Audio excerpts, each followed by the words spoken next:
Donc nous sommes avec des mannequins de la communauté, avec Bakem que nous avons connu depuis 2012. Donc il travaillait un peu de son côté aujourd'hui, il est en train d'exploser. Il va nous expliquer un peu son cheminement, comment il en est arrivé avec d'autres personnes à monter ce staff-là et à être présent ici ce soir. Bonsoir. Bonsoir Elijah, comment vas-tu? Ouais, moi ça va, et toi? Ça va très bien, je te remercie. Ok. Donc explique-nous un peu comment est née cette structure-là. Donc la structure Kem Production est née à partir d'une idéologie. Kem en égyptien ancien, ça veut dire noir. Parce que lorsque j'ai commencé à découvrir mon histoire, j'ai vu qu'une des civilisations la plus ancienne qui a été fondée par les afrodescendants, c'est l'Égypte antique. Et donc, dans cette idéologie-là, dans cette pensée-là, j'ai voulu rallier tous les afrodescendants à travers leur patrimoine historique afin qu'ils puissent récupérer leur conscience historique. Tout ça pour qu'il y ait plus de solidarité en Afrique, dans les Caraïbes, partout où il y a des afrodescendants sur Terre, pour que tous les afrodescendants puissent partager leur culture, et pour qu'on puisse avoir une vision commune, tout simplement pour participer au concert des nations et pour participer à l'essor de toute l'humanité. Et donc j'ai voulu mettre en place cette idéologie à travers l'image. Parce que Elijah, on connaît très bien le dicton, une image vaut 1000 mots. Et ça n'a pas été galère au début avec tout ce que tu dis, parce que c'est un peu aller à contre-courant de ce qu'on nous enseigne dans l'histoire. Pour la plupart des gens de la communauté noire nés en France ou nés en Europe, on nous enseigne autre chose. Et donc venir avec cette idéologie-là, de replacer l'afro-descendant dans le cours de son histoire, est-ce qu'au début on ne t'a pas pris pour un fou? Est-ce que ça a été galère finalement de réunir des gens autour de toi? Oui, c'est vrai qu'il y a beaucoup de personnes dans mon entourage qui m'ont dit Bakem Abdoulaye, écoute, tu veux faire ça en France, on pourra peut-être te taxer de communautarisme ou de fonction communautaire. Mais moi, j'ai toujours pensé que c'est la culture que j'ai voulu mettre en avant, la culture des afrodescendants à travers le monde.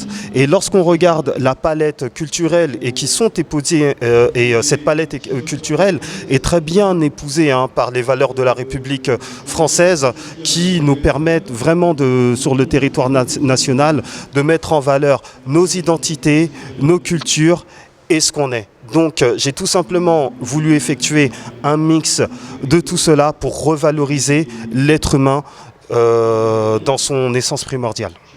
Ça c'était pour le côté historique. Maintenant concrètement à Kem Production, qu'est-ce qu'on trouve dedans? Qu'est-ce que vous faites? Donc en fait dans Kem Production, nous sommes une agence de communication spécialisée dans les métiers de la mode. Donc c'est-à-dire que nous avons une filiale qui s'appelle Kem Angel, qui est pilotée aujourd'hui par Catherine Duval, qui est la directrice de l'agence. Donc Elijah, tu vois, tout ça c'est Catherine Duval. Donc, et nous disposons aussi d'une plateforme audiovisuelle nommée Afrolight. Et donc dans Afrolight, toutes les personnes qui sont en train de filmer et de prendre des photos font partie d'Afrolight. Et justement, pour la présentation, ou du moins pour le gala caricatif organisé par le FAWOP, Loussala a le privilège de présenter cette soirée. Et justement, cette soirée-là aujourd'hui parle de cancer. Quel est le lien justement entre Kem Production et la lutte contre le cancer? À vrai dire, c'est lorsque Soussaba m'a parlé de son initiative, donc ça date il y a environ 2 semaines. J'ai directement été touché, tout simplement parce que je suis originaire du Mali et du Sénégal. Mali puissancy. Amanidé. Et donc, moi en tant qu'homme, lorsque j'ai vu que c'était des femmes qui donnaient la parole aux hommes, c'est quelque chose mais réellement d'extraordinaire. C'est-à-dire que nous, dans notre quotidien d'hommes, à vrai dire, pour parler pour ma personne, je ne savais même pas que des femmes africaines souffraient du cancer du col de l'utérus et du sein. Honnêtement, c'est Soussaba qui me l'a appris. Je pensais que le cancer, peut-être dans ma petite pensée, je pensais que ça se passait que dans les pays européens. Alors que moi, quand je retourne chez moi en Afrique, je vois mes tantis, elles me demandent « Abdoulaye, ça va ?» « Oui, ça va, très bien. » sans pour autant connaître cette maladie. Et donc, c'est la raison pour laquelle j'ai proposé au FAWAP de participer à cet événement pour vraiment sensibiliser les hommes. Parce qu'on n'a pas cette éducation-là. On ne nous en parle même pas. Et pourtant, il s'agit de nos mères, nos sœurs, nos tantes, nos épouses. Et vraiment, ça fait partie des valeurs cardinales qu'on enseigne pour tout Africain. La valeur de la femme, la valeur de la mère.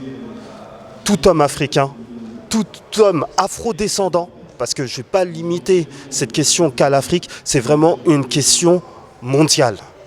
L'Afrique en parle, les Antilles doivent en parler, les Afro-Américains doivent en parler, les Afro-Asiatiques doivent en parler, au même titre que l'Occident et que les autres contrées en parlent, parce que c'est un problème humain.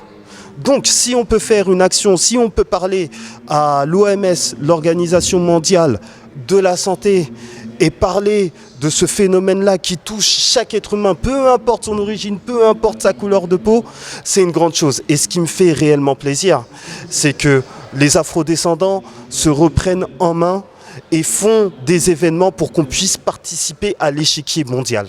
Voilà. Africa Unite. Vous, je vais vous poser quelques questions, venez. Vous pensez que vous allez vous en sortir comme ça? Allez, venez. Venez. Moi, je vois là, il n'y a que des belles dames. Vous êtes belles, vous êtes magnifiques, vous êtes jeunes. Ça donne envie de croire. Bakem vient de dire beaucoup de choses. Justement, on est là aujourd'hui pour célébrer la lutte contre le cancer. Vous, à votre niveau, qu'est-ce qui doit être fait? Qu'est-ce qui doit être fait pour que nos mères, comme il a dit, nos sœurs, nos épouses, etc., que les gens puissent se prémunir, puisqu'on ne peut pas éradiquer le cancer?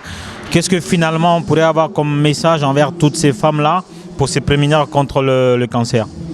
Je pense déjà qu'on doit tous réorganiser des événements comme celui-ci pour pouvoir en parler en fait, sur les réseaux, à la télé, etc. Je pense que c'est vraiment important en fait, de diffuser ce message et à petite échelle, tout comme à grande échelle, en fait, que les mannequins qui sont ici puissent aussi en parler en fait, autour d'eux. Je pense que c'est vraiment un message important à transmettre, à diffuser, voire aussi un message à comprendre aussi. Donc pour moi, ce serait plus ça. En fait, c'est vraiment en parler de bouche à oreille. C'est quelque chose de vraiment, voilà, c'est ça. C'est vraiment important pour moi. Dernière question. Moi, j'ai voulu m'essayer au mannequinat. On m'a récalé. Est-ce qu'aujourd'hui, Kem Production serait prêt à me recruter? Parce que moi aussi, j'ai envie de marcher sur les podiums. Moi aussi, j'ai envie qu'on m'applaudisse. Est-ce que vous pensez que j'ai des chances? Avec un peu de maquillage, je pense que oui. Donc sans le maquillage, j'ai pas de chance?